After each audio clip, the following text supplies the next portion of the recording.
Hello, entrepreneurs, and welcome to episode 7 of Digital Tuesdays. I am Kian Vaz, host and founder of Hikaya Media, a digital story media company dedicated to highlighting the very best of our Caribbean entrepreneurs. Joining us today is a woman who is self driven, purpose driven, and determined to make her mark within the beauty industry. I'm speaking about none other than entrepreneur and creator of Tanya's Body Care, Tanya Powell-Edwards. Hi, Tanya. Welcome to Digital Tuesdays. Thank you so much for having me, Ken. I'm so delighted to be here. Awesome. No, we know each other. We met, I believe, in 2016, 2017, thereabout. And I remembered when you were just starting in terms of creating your own skincare products, and you were on Smile Jamaica.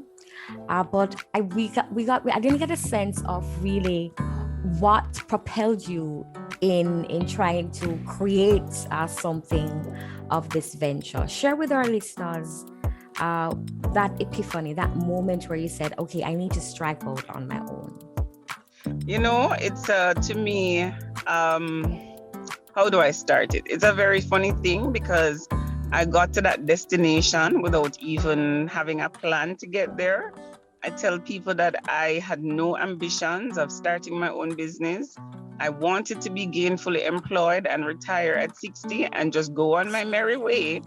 But I think God had something completely different for me. So one morning, I had a problem. I was working as training officer at the time. And the cotton shirts that I was wearing was being messed up by the antiperspirant deodorant that I was using. I had a problem then, and I needed to solve the problem. So I woke up about 4 o'clock one morning, turned on my computer, started researching how to get rid of underarm stains. Wow. And in that process, something popped up on the computer and said, why not make your own deodorant? And I was like, that's crazy. Who makes their own deodorant?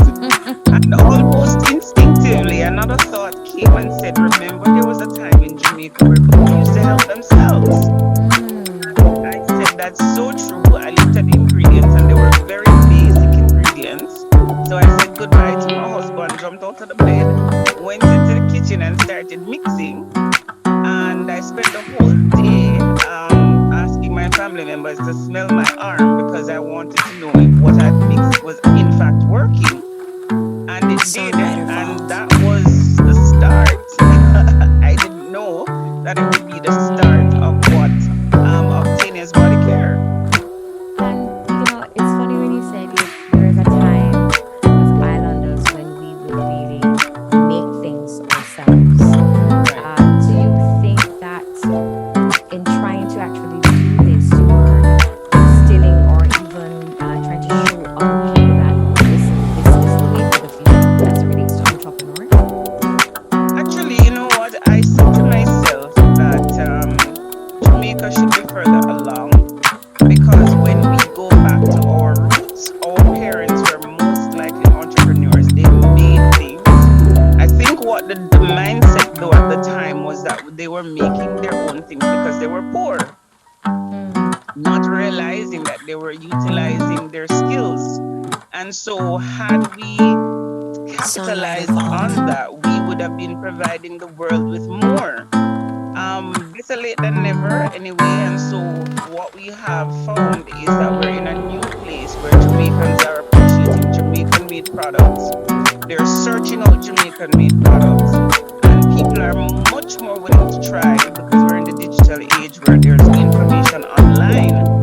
And so a lot more persons are willing to store something up and see if it works for them and their family members.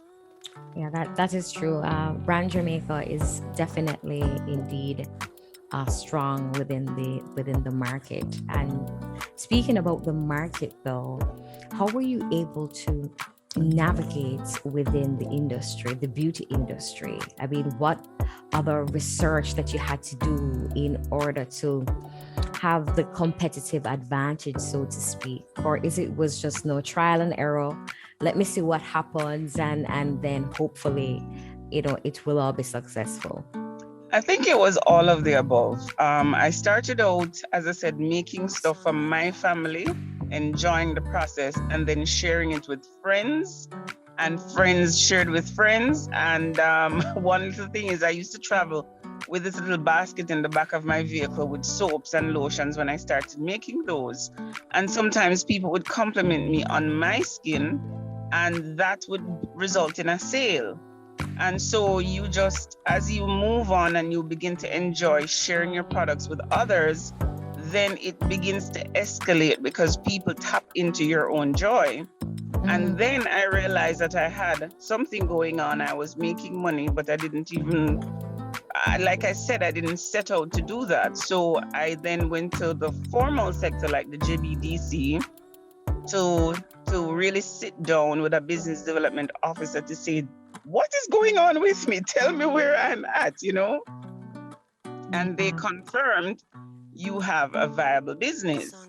And then I would have done additional stuff like, go to different training seminars for entrepreneurs, go to do a couple courses at Scientific Research Council, did a little bit of work with the Bureau of Standards of Jamaica. And so, once you start and you recognize that there's more to learn, you keep going, because I am never satisfied with knowledge. There's always more to make your product better.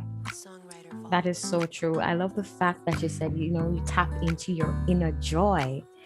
I think that is so important for an entrepreneur. You can't say that you're selling or you're offering a service, you're offering a product, but then you don't necessarily believe in what your product is, because you are your first customer.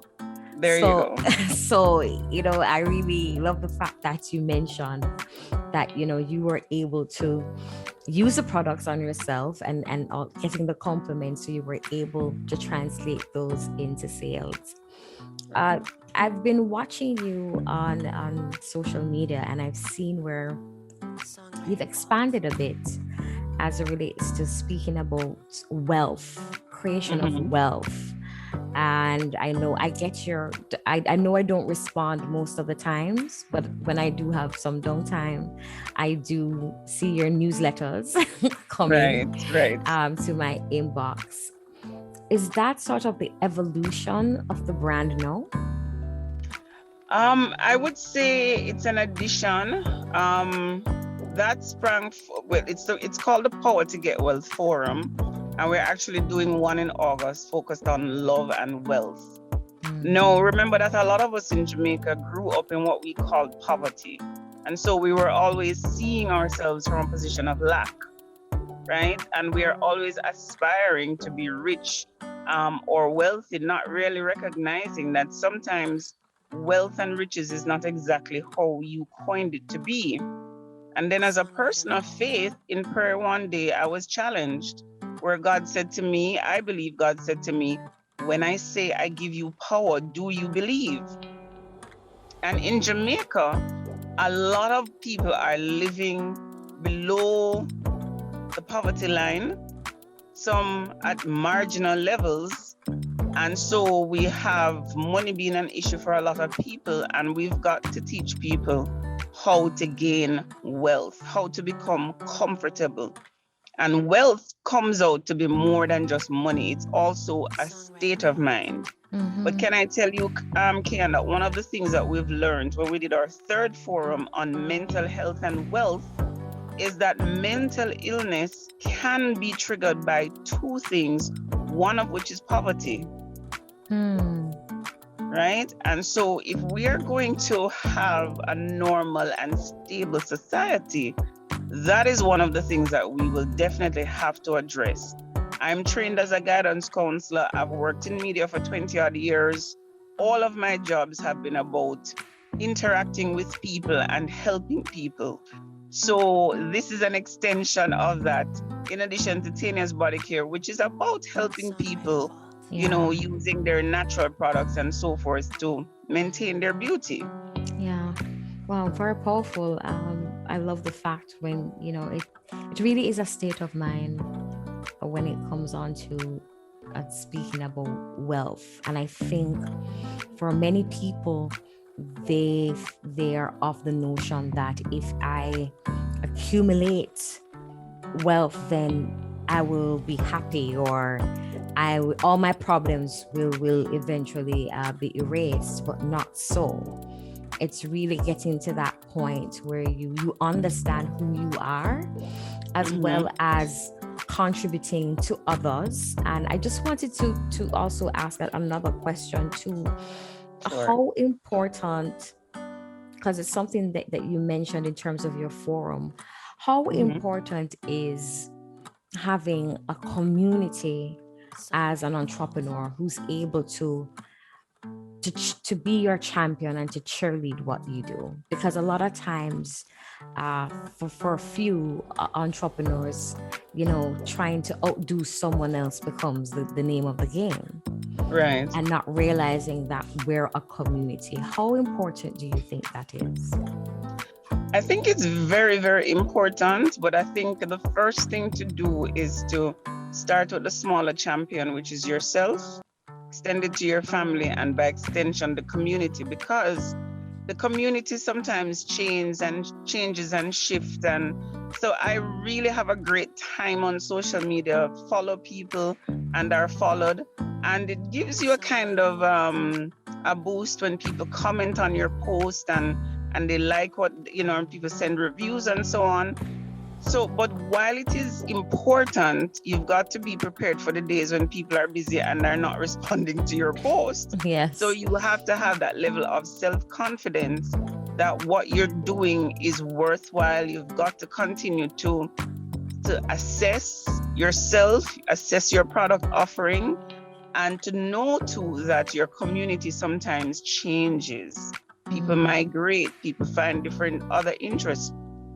People become older and wiser. So I think the community is always evolving and you have to be prepared for that. Okay, awesome. Just want to, by my final question, what's the future for Tanya's body care? All right, so the future for Tanya's body care is bright. I like to say that God is the CEO and I am one of his persons in leadership. And because of that mindset, I know I have a responsibility to do my part. And to me, Tanya's body care is about ministry. It is an extension of counseling. It is an extension of caring for people. And so what we want to do is to extend ourselves further into the marketplace, reach more Jamaicans at home and in the diaspora. We want to be able to employ persons. We want to be able to increase production. Yes. And also to find locations that are strategically placed to get us to where we want to go. We make money from this, but the money is the secondary because it is making the products and reaching people and just passing on that love through the products, through the forum, that really makes us know that we're fulfilling what God wants us to do, which is to love our neighbor even as we love ourselves. Awesome. Thank you so much. I feel empowered for this Tuesday, I'm telling you. I love having me. Yes, I love everything that you represent. But before we go, yes, through Digital Tuesdays style, we want for you to share your social media handles and let our listeners know where we can find you. Right. So my digital footprint is out there. So if you type in my name, Tanya Powell-Edwards, website is gonna come up. Everything about me, but it's Tanya's Body Care, TAYNAS. That people can follow us in the digital space. For the forum, it is Engaging Conversation on Instagram. And if you will permit me, just a reminder that come August 13, as a part of the Power to Get Wealth, we're going to have our 4th forum, which is free. We have an excellent speaker, a board-certified counselor who is Jamaican but lives in the US. And we're going to be on the topic, love and wealth. What is your love life like? what are your love relationships like? And how are those relationships impacting your wealth or the absence of your wealth? Awesome. Thank you so much. That's where we end this week's episode of Digital Tuesdays. We just want to say thanks to Tanya Powell-Edwards, creator God bless you and thanks for having me. Yes, creator of Tanya's Body Care. Remember, everyone, to share, like, and subscribe. A lot of our Caribbean entrepreneurs are doing amazing things. We're up this side of the region, and we want for the world to know what is it that we are capable of. That's where we leave you.